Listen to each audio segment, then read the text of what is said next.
Welcome back to All Things Producing a Concert Film, and in this episode we are talking about storage. So what I record on, what I back up to, what I transfer to, how I store my files, yeah, everything to do with media. So first things first, you have to record onto something to be able to actually record your concert film. And so usually I'm recording on a Red Komodo or a DSMC2. And so usually I record onto something like this. This is a CFast card meant for the Red Komodo. They also work in cameras like the Pocket 6Ks. I like Angelbird for their cards. I think they make fantastic cards. And I haven't had one die yet, so that's pretty awesome. I know CFast is a little expensive, but if you want that raw quality that you get out of any camera that offers RAW, you need something like a CFast card that can handle those speeds. Now, when I'm recording on a Komodo, I'm filming in 6K RAW, usually low or medium quality for my compression ratio. If I'm filming on a DSMC2, it's usually 5K to 8K and then a 12:1-ish compression ratio. Now, if you're obviously using a DSMC2, you have to use Red's Minimags. That's amazing. You don't want to not use the Minimags. Honestly, best storage for any camera out there. I'm sad that they got away from their Minimags, but CFast and CFast Express 2.0 work pretty great. So the second thing that I would be recording is my program cut or my multi-view if I'm actually viewing the cameras live and cutting. Usually this is recorded on something like a Blackmagic Hyperdeck or an Atomos Shogun or Sumo, something like that. For the most recent concert that I did, I recorded the program via a Blackmagic Video Assist, and I recorded my multi-view via Atomos Neon, a 24-inch monitor that has built-in recording. Usually the Hyperdecks and the Atomos products record on SSDs, which is also fantastic.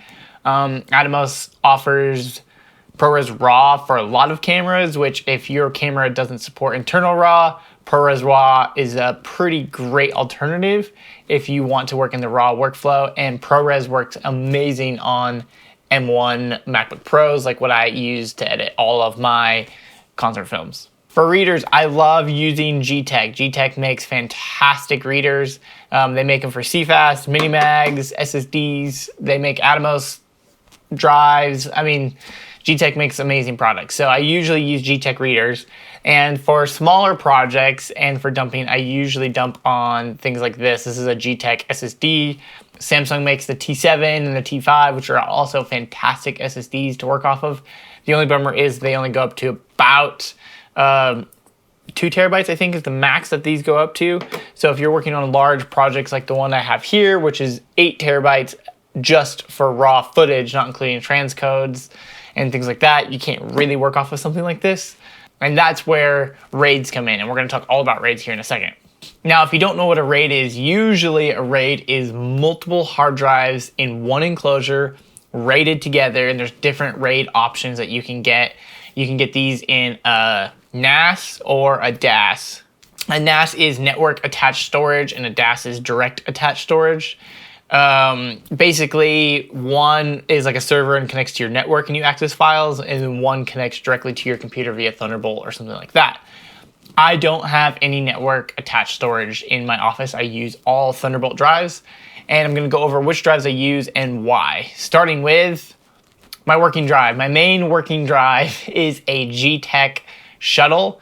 It's a 4-bay drive, and it's at 24 terabytes, and it's a Thunderbolt 3 drive. I work most of my projects off of this, and I haven't really had any issues working off of my Geeetech drive. It's probably my favorite drive so far.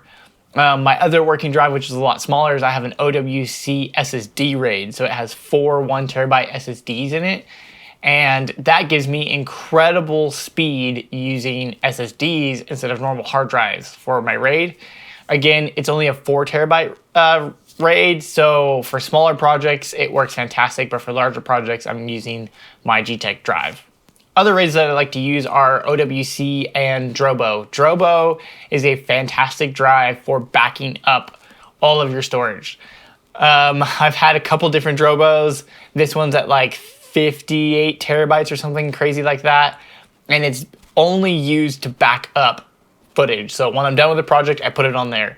While I'm transcoding projects, I put it on there. Basically, it's my backup in case anything happens. It's a lot slower of a drive, even though it is Thunderbolt 2, but I don't use it for working off of. I use it just for backups, and they offer fantastic protection. I actually had a Drobo enclosure die on me after about 5 years of using that one. And the way that Drobo works is it allowed me to pull those 5 drives out, put them in a new enclosure in the exact same order, and it booted up immediately and everything was still there, which you can't do with a lot of different RAIDs, like the G-Techs and the OWCs. You can't do that. So the technology that Drobo has to be able to just pull your drives out, put them in a new enclosure, and boom, all your files are there, ready to rock. That's incredible. Their technology is fantastic. So I still have a Drobo for backups. And then I also have an OWC that I have worked off of some. It's not as fast as my G-Tech drive. And it's also just another form of backup. I like to back up multiple projects. And even final projects, I will dump everything onto something like a G-Tech 8 terabyte or a Western Digital 8 terabyte, just a really slow USB 3 drive, and I'll back up the entire project and send that to the client, so that way they have all the footage themselves. So in case anything happens to me or all my drives, the client still has all of it with them and they can do whatever they want with it. Obviously, they paid for the footage, so they should have all the footage as well. And then my last form of backup is the cloud. So I can't back up everything because obviously I have terabytes. I mean, there's about 140 terabytes sitting right here off camera.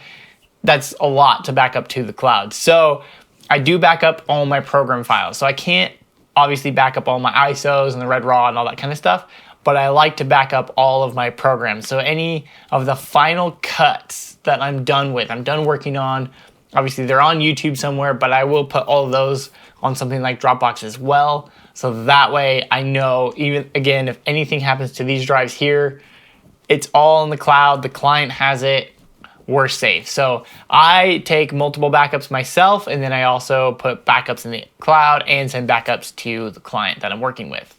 One of the questions I get asked a lot is, how do I transfer my footage? And honestly, there are fantastic products out there like Hedge. Hedge is a great product. I don't actually use anything like that, which I know a lot of people think is scary. I just still use Finder. I will do one drive at a time. I'll plug this in. I'll put my CFast card in it. I will plug it into my computer, and I will transfer all that footage off of this CFast card onto my hard drive. And I do it one at a time so I can keep track of things. It's a little slower that way, but I am using a RAID, so it only takes about 15 minutes to transfer 500 gigs of footage, which really isn't that bad. So I'll do one at a time, put them in their folders per take or per night or however we formatted the project. And then I will take all of those folders and put it on another drive immediately. So I'm working with a project right now. I dumped all my footage onto my OWC, and then I actually moved all of those folders onto a G-Tech to start working. So then I'm working off my G-Tech drive, but all of the files are still in my OWC, and that drive isn't even plugged in or hooked up at the moment. And that's my backup in case anything goes wrong. The other thing that I do, and I highly, highly recommend this, is usually with concert films, I have to rent all my media because having, 21 of these cards laying around or whatever, that's like several $1,000s in just CFast cards. So I usually rent all my media. I rent my media longer than my camera rental. So I'll send all that back and I'll keep my media.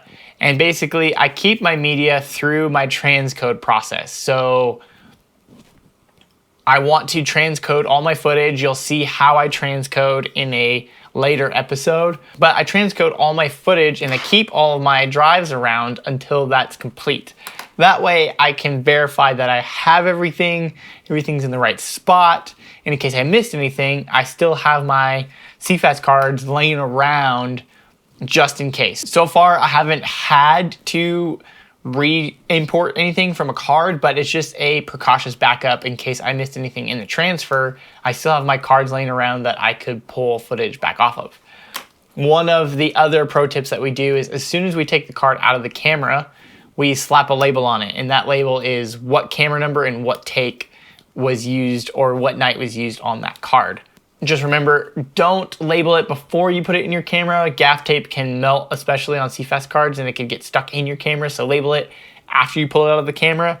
And I also highly recommend having one person handling that media. So if that's you, fantastic. If you have a specific AC, fantastic. But usually whenever we bring all the cameras back to our control room or wherever we're storing everything, we tell camera ops, don't touch your cards, because that could screw up your organization. So it's either myself or a direct AC that I have working underneath me that will go to every camera, pull it out, slap a label on it, and put it in the pile to be ingested. Make sure that your camera operators are not pulling out your cards, because that's how you lose data. Okay, I'm gonna quickly jump over here and I'm gonna show you my folder structure and kind of how I organize my projects on specific folders. Okay, so I'm in a project right here. Let's go down to my Octane drive that I have right here, and this is a concert that I have done. So this is my normal folder structure for what I'm doing. So we recorded 3 nights in a row. You can see the 3 nights right here. And in each one of those nights, I have each card with all of the files that were on the card, all the metadata. Here's all the red raw files right here. They recorded one time. And then I also have my multi-view and my program cut per night. So that way I have reference. And then in that same folder, so this is night 2, I have my ProRes files. So this is what I've transcoded into ProRes from RAW. So then I have my cards, then I transcode them into my cameras here, and I also split them up by songs. And in another video in the future, I have a whole breakdown on how I do that. But here are all my songs, and it's by the camera. So I name my camera, so this is camera 3.2. So this is saying that this is the 3rd camera from night 2. And if we look at night 3, ProRes Cam 1, it's 1.3 or 3.3. So it's saying that it's camera 3 from the 3rd night. So I kind of organize it by that way. And then also which song it is. So I chop it up into every song. Again, in a future video, I talk about how I do all that. And then I have my projects. So here's all my Premiere projects. Very fun. I have some multi-views. These are my syncs from night 1, 2, and 3. Some tests, and then all of my songs. So every song has its own project. I edit them all separately. And then if I need to combine them all in the end, I do that in a separate project as well. Just because I'm dealing with so many video clips, this is kind of important to keep it organized. Otherwise, it gets insane. And then I have my edit here. So this is every song. So song 1, and I make it as a copy. So that way I know this is a copy of everything. And then I have every camera for that song in this folder, along with this is the actual mixed file. This is an edited file. This is also an edited file. And then this is a mixed file as well. So I have my audio in here. I have all of my cameras in here for that one song. And I do that for all the songs. So I have, this album was 14 songs. So again, it's all the files are in here for every song. And then I have my cuts. So these are my first cuts kind of that I did for, this is actually just for song 1. And then I have my finals. So every song has a final folder as well. So the final projects for everything. So this is cut 10, as you can see here. Here's the full cut. And then I also have some other projects in there. Some Instagram stories, some Instagram posts, more Instagram stories, the final ProRes, the final, this is the final 2. I actually did 2 finals for this one. And I'll do like a ProRes copy and H.264 copy. And yeah, that's pretty much my folder structure for how I organize everything. I have a graphics folder for making Instagram posts and things like that. And then I have my own folder for like my multi-views and anything that I shot for myself. So that's kind of how I organize my files. It's pretty simple and basic. People think I'm a little crazy with how I do it. It's actually very organized. I have everything I need right here. I know where it's all at. I keep my projects very separated, and I do keep a lot of backups. And that pretty much wraps up how I store my media and where I store my media. If you guys have any questions or comments, feel free to hit me up on Instagram or leave them in the comments below, and I will try to get back to you with those answers.